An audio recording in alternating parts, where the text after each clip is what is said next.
Hey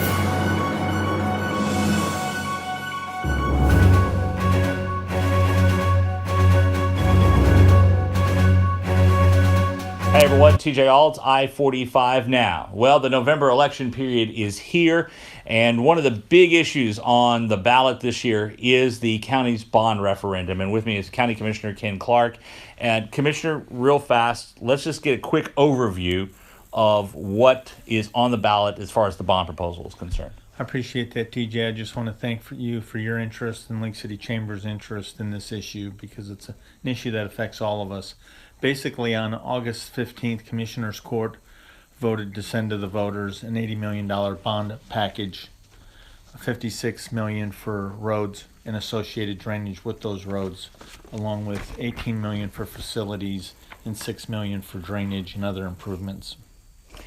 Obviously, with any type of bond issue that comes up, the first thing folks say is, okay, how much am I going to have to pay on this? Can you address that concern for folks of how, because they're always concerned about their property taxes and the like? Yeah, what's the big issue? As a conservative and watching the tax dollar, that's important to me as well. We are planning that through new improvements, which new improvements have been going up each and every year, that we should be able to absorb that debt within our existing budget structure through the new improvements. But if worst case scenario were to happen and people would stop building or creating new improvements in Galveston County, that would be $23 per year on a $200,000 house. $23 a year, but the hope is that because of the growth that the county's seeing, even as it slows down, are you saying then that there should not be, even on the interest rate, I mean not the interest rate, but the debt rate on your tax rate should not go up during this time? That is correct. How did that, when you talk a little bit more about that on the budget side of things, how y'all were able to work that out? Because obviously we just had Hurricane Harvey. We're going to see some property values go down where those were the hardest hit. Do you still feel confident that we're going to see at least some type of growth as we go forward to be able to absorb the extra cost if it passes? Well, as you may be aware, that over the last 7 years we've cut the tax rate 7 years in a row under the effective rate, and that's based by state formula. Not only that, we've been able to pay off 38% of the county's debt in that time period since 2011. And earlier this year, our bond rating went from AA to AAA, one of 10 counties in the state, the only one on the Texas Gulf Coast. We've got healthy fund balances, and in FY 2017, which is the year that we're in now, we had $558 million in new improvements. And then for FY18, the year we're moving into budget-wise, we've got improvements of $601 million. We anticipate that through the bond issue, we plan on 3% growth, and anything up above 3% growth is which would be additional improvements, and that's where we think we can absorb that in that cost structure. Gotcha. There's about six. You mentioned it earlier about drainage issues. Obviously, this was put on the ballot before Harvey came in. That's correct. In fact, the Harvey came just about a week and a half after this was put on the ballot. There's about $6 million in flood and drainage projects that are part of the initial proposal here. And these were already in the works. But can you talk about those projects, and if they had been in place right now, what impact possibly we could have seen as helping alleviate some of the flooding we saw in the area, particularly the Dickinson area that was probably the worst hit? I think the salient point is in 2008 we had quite a bit of drainage. We had $15 million worth of drainage, but one of the projects that affected the Dickinson Bayou watershed was alternate pond C. In 1992, Commissioners Court commissioned a study in the Dickinson Bayou watershed, and that study stated that in that watershed there should be 5 detention facilities. So in 2008 we did the first one. We created a 704 acre-foot detention facility, which that translates out to 22 million gallons of water. And in Hurricane or in Tropical Storm Allison, that same area where the detention facility was for Hurricane Harvey flooded quite significantly, had foot of water all over the place. And in this event, it also had a foot of water, but it didn't have any water in anybody's house, and that detention facility was full. And that 22 million gallons was held back and didn't make its way to Dickinson, where it could have wreaked additional havoc on additional homeowners. So as we continue to move east with these detention facilities, we'll be able to retain more of that water, and we are looking at putting a significant regional detention facility on the bayou, which would even retain more water.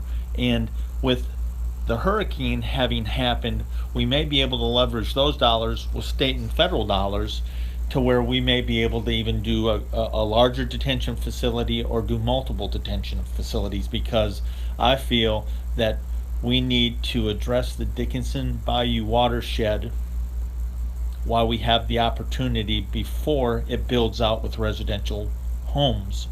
Right. Because that was the criticism in Clear Creek, is that there's really no place to put regional detention, so we need to get ahead of the game.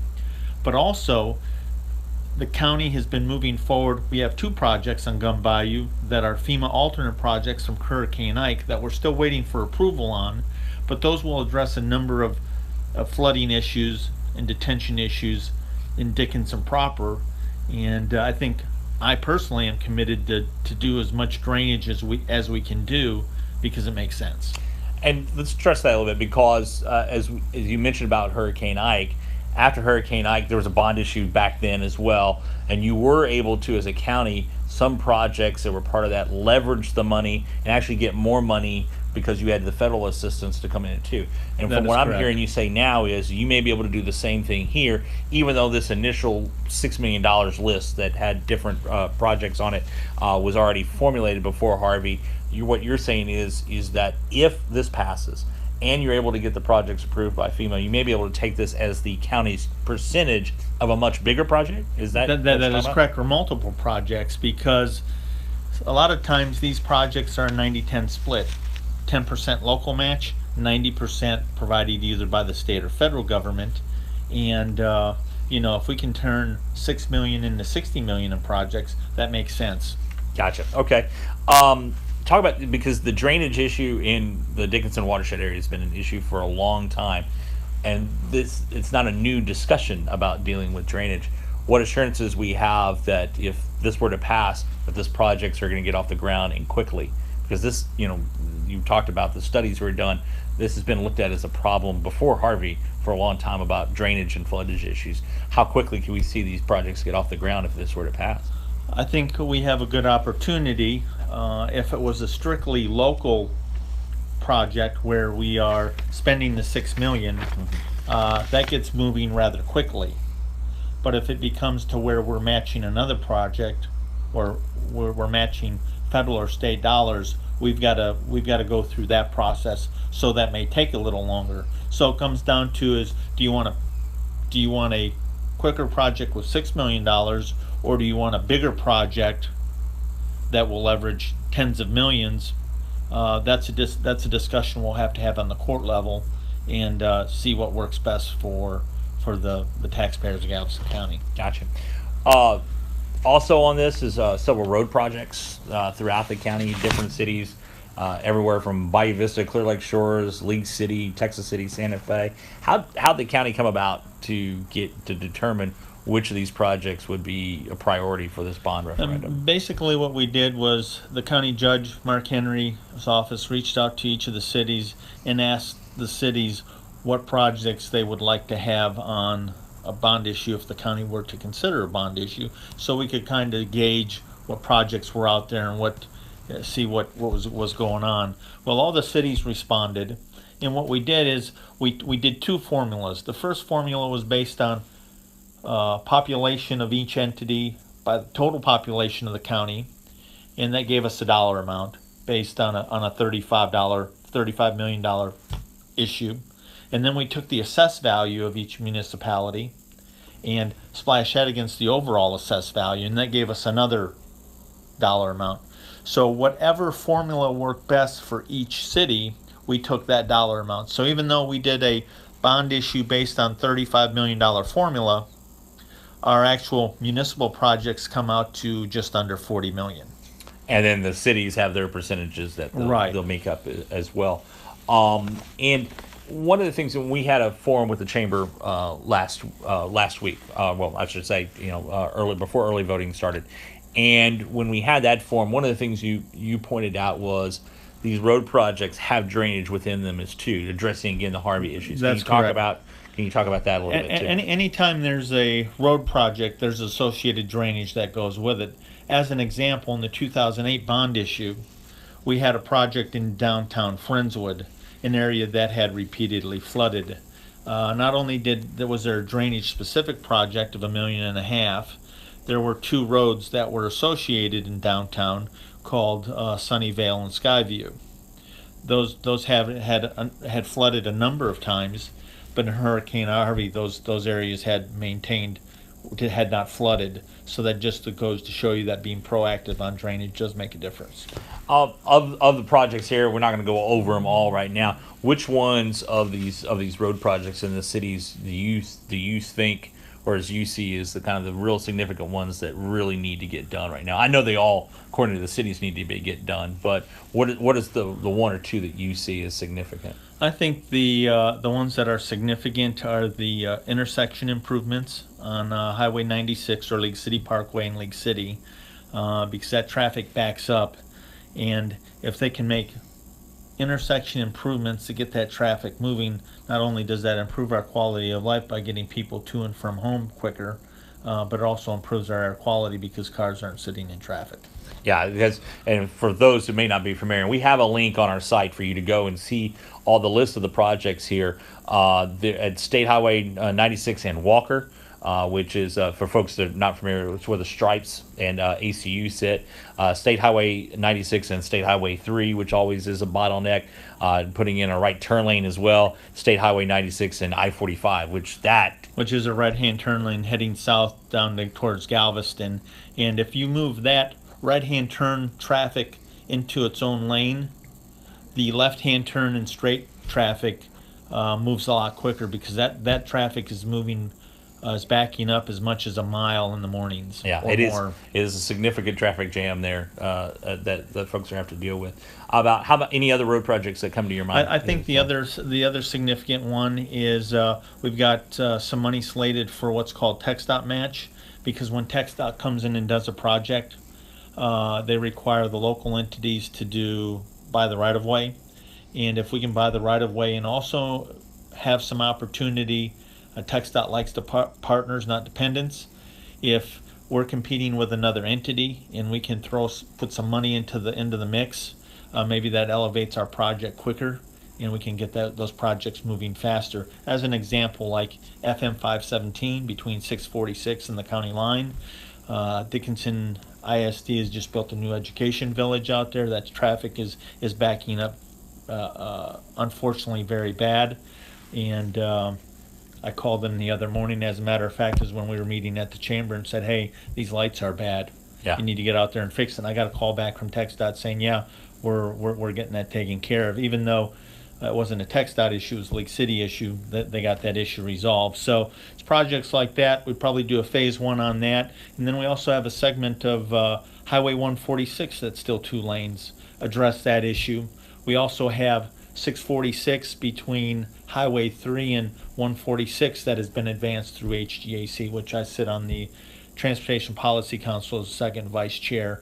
We've had a number of projects advance in Galveston County, some to funding. So it's an exciting time that we're getting some of our traffic issues addressed.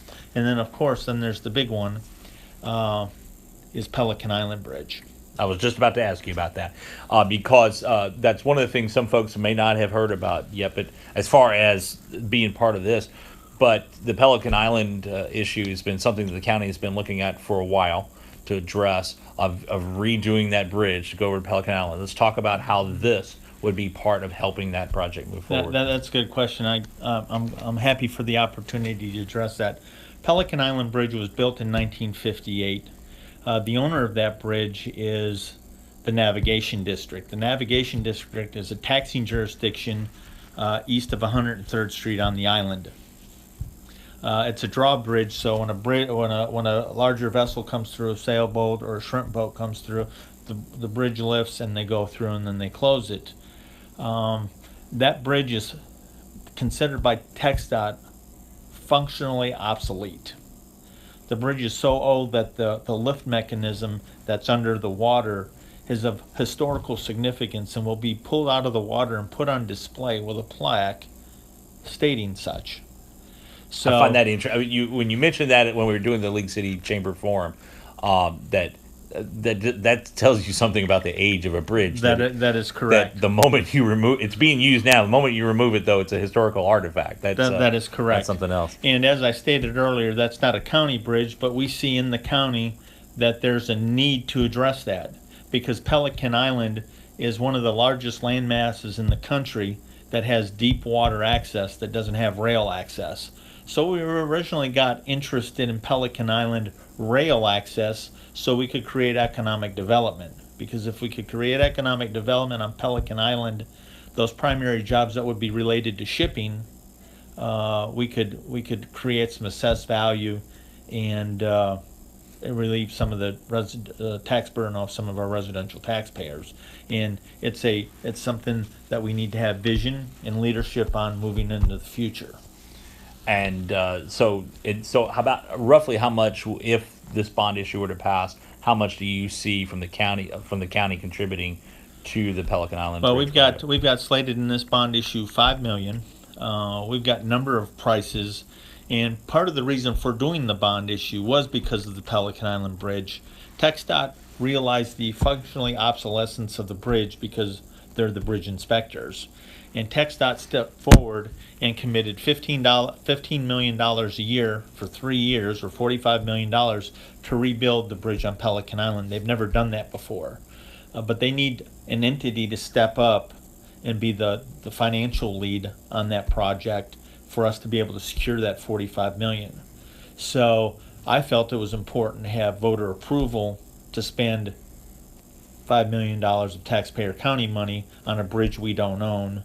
But the one thing that we also need to remember is that this bridge takes people to Texas A&M campus on Pelican Island, which has been expanding. They've been spending tens of millions of dollars updating the campus. There are actually discussions that they may be bringing other disciplines to Galveston, Texas A&M. So this road, bridge goes right through their campus, and the new configuration has us going around the campus. And so you have Texas A&M who could benefit from this. You also have the port facilities over there. Plenty of land on Pelican Island for the expansion of those. That's correct. The Port of Galveston need to put. Correct. They already have some facilities over there. Right. They also own additional property, and also the Port of Houston owns property over there. So and again, it's $5 million is what they. $5 million for a county match. I believe the city is contemplating putting some money up, and what we're going to have to do is we're going to have to go to a number of sources to cobble all the money together. But long term, we need to be able to have rail and vehicular traffic to Pelican to create some economic development, because really Galveston got its start through the maritime industry, right, and we need to capitalize on that asset, because there is value there. From that, let's talk about, there are several county facilities that are due for upgrades should this bond proposal pass. Probably the one folks would be relieved to know if it were to get expanded, but is the improvements at the Calder Road, the North County Annex building, which quite frankly, given how much traffic goes through there and all, it could be in and itself a county courthouse in many ways. Let's talk about that specifically, and we'll talk about the others. Yeah, the Calder Road Annex, we're updating it. Needs a new roof. The HVAC has issues. We've got that building's got a crawl space under, so we need to do some maintenance under there, and we just need to update the building. The county bought that back in '96, and we occupied it in '97. So it's had a lot of traffic. The district clerk's office is there. We do passports out of there, much more efficient than at the post office. So if anybody needs a passport, go to the Calder Road Annex. Always a plug for the passports. Right. John Kennard loves it when you do that. So. We also, county clerk's there, the tax office is there, constable. Not only that, we partner with the state. Representative Bonan's there, State Senator Taylor's there, along with Congressman Weber's office. So is the money to just improve the existing facility, or is there any expansion plan? No, right now it's just to update the existing facility. Gotcha.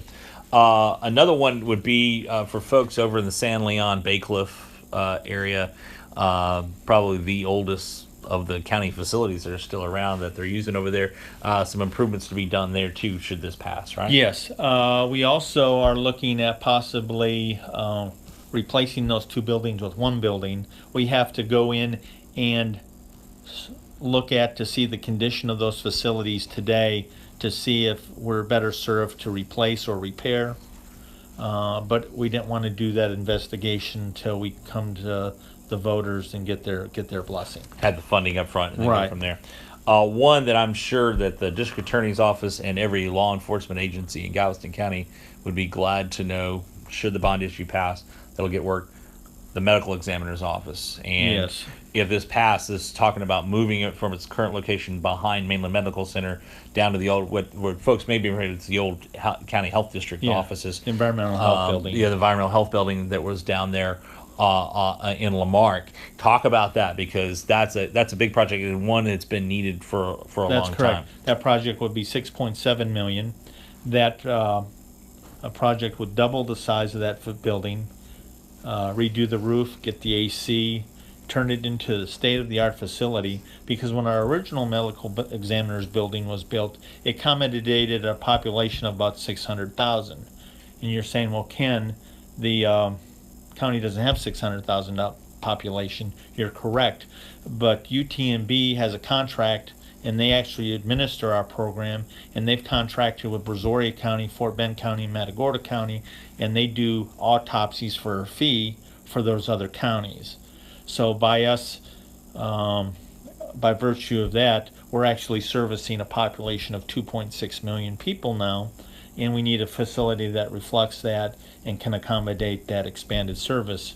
And it sure would be nice if we had a new facility that we weren't having problems with the coolers. Right, because one of the things, and we learned this really after Ike, that for a medical examiner's office, when the bodies have to go into chillers or coolers, Yes. They were having to bring in refrigerated trucks. That's correct. Which would seem just, I know most folks would look at that and say, oh, but also for law enforcement, it makes that, when you have to have that medical examination done, the bodies have been properly handled. And You got to make sure you've got your thing. chain of custody and your evidence is secure. The facility improvements are about $18 million, so you said $6.7 million of that. And that also, a part of that $18 million includes a new road and bridge facility. Right, let's talk about, because we didn't talk about that at the forum that League City had. Talk about the road and bridge facility. That is just south of Dickinson Bayou on Highway 3. The fleet building, where we do our maintenance on our big equipment, is a World War II era Quonset hut. And it rains inside when it's raining outside. Yeah, so it's needed improvements there. We have no ADA. We're gonna redo that entire campus, and that's gonna be about $5.7 million. Gotcha. And I just want to clarify for the record that even though there's 13 municipalities in Galveston County, we still maintain over 350 miles of road in the unincorporated area. Right, and some of that gets addressed along the way here, Right. As well. One of the things we talked about, I've joked with you a couple of times about this on the bond issue. So the last time the county had a bond issue, a hurricane hit. I wonder if we should be careful every time you're going to make sure it's check the weather before you do the bond issue again. Well, just for the record, I'm committed never to do a bond issue again in November. I'm going to stick with May. Stick with May, and talk about that though, because originally the discussion was to try possibly to shoot for May for the bond referendum. Why was it moved to November instead of in May? Well, when we talked about Pelican Island Bridge, we also we had that deadline that TxDOT wanted to decide financial responsibility on the Pelican Island Bridge. So we had that December 31st deadline. Right. I thought it was imperative that we had voter approval on that $5 million, and then there's also been discussion about Grand Parkway Segment B. Right. Segment B of the Grand Parkway goes from I-45, roughly at 646, goes over to State Highway 35, which runs through Alvin, and then heads south through Alvin, and then heads west down FM 1462. There's an issue that has arisen there, and it's a good issue. Is back when the Grand Parkway was started, there was a document called a market waiver agreement, market analysis agreement, and that agreement kind of gave guidance of how the Grand Parkway would be run. And one of the issues that we had was primacy.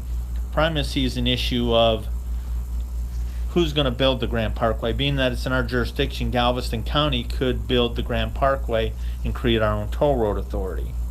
But part of that market waiver agreement said that we had 2 years from the record of decision to decide primacy, and our record of decision date is January 23rd, 2017. So TxDOT also asked us to decide primacy by the end of this year, and so that was a rather large proposition. You'll see in our documents we have Grand Parkway listed, but we have no funds dedicated to that. But we do have the ability, if things work out, we could spend bond money on that if things would work out. And the reason TxDOT is wanting a decision is because sections, I believe E, F, and G of the Grand Parkway are doing well enough that it's generating enough money that they could build segment B of the Grand Parkway and do it for cash. So that's why they're wanting us to make a decision to decide whether we want to build the Grand Parkway or we want them to do it. And the reason I lean towards having TxDOT do it is because I'm not sure what the ridership is on the Grand Parkway segment B in Galveston County, being that project is going to be relatively expensive. I think TxDOT can afford to absorb low ridership a lot longer than Galveston County Toll Road Authority could. So that's why I'm leaning towards giving up primacy to TxDOT. Gotcha. And we should know when folks say, well, how does the Grand Parkway make my money? The sections maybe folks are not familiar with. If you go through past Sugarland in that area and you're heading off Right. that direction, portions of it are a toll road, in fact. And It is all a toll road. It's all a toll road. So it's generating revenue from there, but you're not so sure about the traffic pattern here to be able to do so. So in this case, is it more of a trade-off of being able to say, okay, if TxDOT's willing to put cash in hand up instead of relying on a toll, Right. and if the tolls don't make enough money, then we're going to have to come out of some other budget to take sure. Right. That And my that would help my out. hope is that we able to structure an agreement with TxDOT so that when segment B of the Grand Parkway looks like Beltway 8 south of I-10 in the afternoons, that we're able to tap into some of those resources to create enhancements for our system. And for the county side of things, is the money used for rights of way or construction or both, or how would that work as far as on the county's end of things? You talking about the improvements Yes, moving sir. forward? Yeah. That we would have to negotiate. Gotcha. So we're in those discussions. Gotcha. One of the things that I mentioned about the bond issue after Ike in 2008, while most of the projects got off the ground, there were some, the most notorious of which for folks in League City will remind us, it was Five Corners, which That's correct. just now got off the ground, and we're talking 2008 till now. And you've already mentioned some projects may take longer, but can you address, like, if folks go to the polls and say, yes, I voted for this, but there will be saying things like, well, where is it? Where's this project now? That's a good opportunity, because I would like to address that, because what the voters approved in 2008 was not what is being built in the ground today. What was originally contemplated in the 2008 bond issue was a reliever road coming along the drainage canal from the old power plant, and it was going to come through and then tie into 2094 and then go south of 2094 and tie into 518. It was more of a bypass. Right. And the leadership of the city of League City decided to take a look at that, and they decided to change the scope of that project, i.e.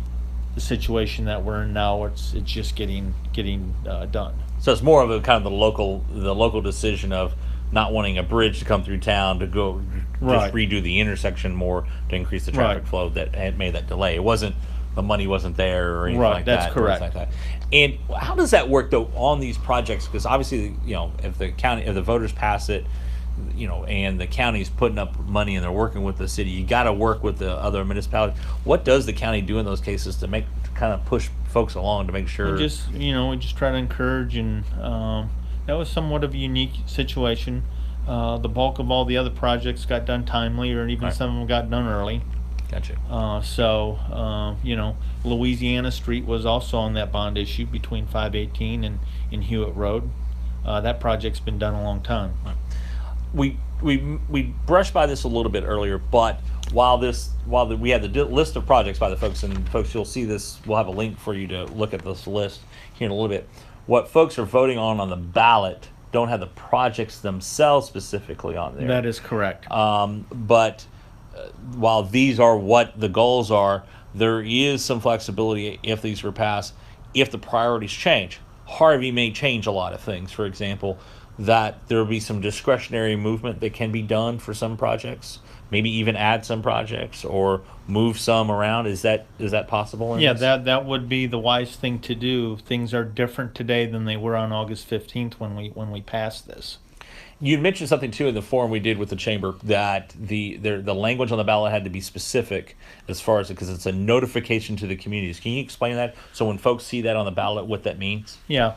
The county is required that if they're going to spend money within the and within a municipal jurisdiction, they have to notify that jurisdiction that they plan on doing that, and that's why they'll see all the cities' names on the ballot, because we're doing projects in each of those cities. But while the city's listed there, and these are the projects that the cities themselves have listed, it still comes down to afterwards, if this passes, the county then still sits down with each municipality and say, okay, here's the list we talked about. Is this the way we're still going? That's correct. And then it's still a negotiation of, okay, let's just say, Lamarck, you have $1.73 million is what we talked about before. As we move forward, is there another project you want to do instead of this one, or is this still one? Is that how it works? We'll do that by interlocal agreement. Gotcha. And I will clarify just one thing, is that we can only spend road bond money on roads Right. and associated drainage. Right. We can only spend the facilities money on facilities, and the drainage money can only be spent on drainage. So the monies that are set aside specifically for each of those type of projects, that's the only place it can be going. That's correct. As it is, bond money can only go into some type of infrastructure anyway. That's correct. You can't do it for rises or salaries or That's correct. lowering the tax burden. You hope in the long run it works that way anyway, but you can't go Right. and give refunds to folks because you have bond issues. That's correct. That goes through. Let's go back a little bit too, because obviously, you can't take politics out of things that all happen. There's been some criticism, mainly from tax assessor Cheryl Johnson, but that this is really just a cherry picking right before an election year. And next, the primary coming up in March, that you and other commissioners are on the ballot, that this was what this is. Can you address those issues as far as, is that? There may be some who jockey for political position, but I don't see how we could have cajoled TxDOT into giving us a deadline on Grand Parkway or a deadline on Pelican Island Bridge. I mean, we're just responding to the request. We have $45 million of money on the line from TxDOT for Pelican Island Bridge. That's a significant amount of money, and we didn't want to jeopardize that funding. Is that the main thrust for this going now instead of next May? Yes. Was that project on Pelican Island Bridge in Galveston? Talk about, you've been through this, 2008 on a bond referendum that passed right after a storm and actually did really well. What's your gut tell you right now is, after we saw what we went through with Harvey, unexpected in many ways. I mean, a hurricane's one thing, but the flooding that we saw here was more widespread damage, as far as there wasn't those isolated pockets of damage. It was in these heavy residential communities and the like. What's your feeling right now as you go into this election? I'm cautiously optimistic. There's there's people who will say that, there's always a cost associated with a bond issue. I understand that, but we've done a fair job of managing the people's money. We have no control over the assessed value. All we have is control over is the tax rate. We've lowered that 7 years in a row. Our bond rating's gone from AA to AAA. We're going to evaluate all these projects after the bond issue passes. We may or may not move stuff around, but we do have the opportunity to leverage. And if the bond issue doesn't pass, we won't have the resources to be able to leverage some of those state and federal dollars, because in all these projects there's a local match, and we've got to position ourselves to either do the projects that are on here or position ourselves to leverage some of the dollars on here for those other projects. And the timing of this now after Harvey, while the destruction was horrible, something the county seems to have learned from the Ike situation was leveraging those local dollars to turn into bigger dollars and expand projects or create new projects or even bigger projects from that. And in Hurricane Ike, we leveraged the money that we spent. We leveraged, we got almost in excess of $100 million just in Galveston County for projects all over the county. Good. And polls have opened up already, 8 to 5. 8 to 5 this week. Yeah. And then right before Election Day, they'll be open 7 to 7. And then obviously on Election Day, 7 to 7, we'll have the list of the polling locations. And a reminder, too, folks, that if you're in Galveston County, any polling location you go to, you can vote. As long as you're a registered voter in Galveston County, it doesn't matter which polling location you go to. You can do so. Anything else that we hadn't talked about you think we should have addressed in this right now? I think one thing that's important, if they want to see a full list of the projects with a description, along with the associated dollar amount, they can go to www.votebonds.com, and they got a full list there, and they can feel free to reach out to me if they've got any further questions. Votebonds.com, and we'll have that link on the site as well. Commissioner Ken Clark has been on. Commissioner, thanks for coming on with us. We appreciate it. Glad to be here. And if you have any questions, in fact, and the commissioners agreed to this, put them in the comments section. We will forward those on to him and have the answers for you as well on our page. So if you have any questions, you can do so in the comment section of this story, and we can go throughout that. Thanks a lot, Thank Commissioner. you, sir. Appreciate it.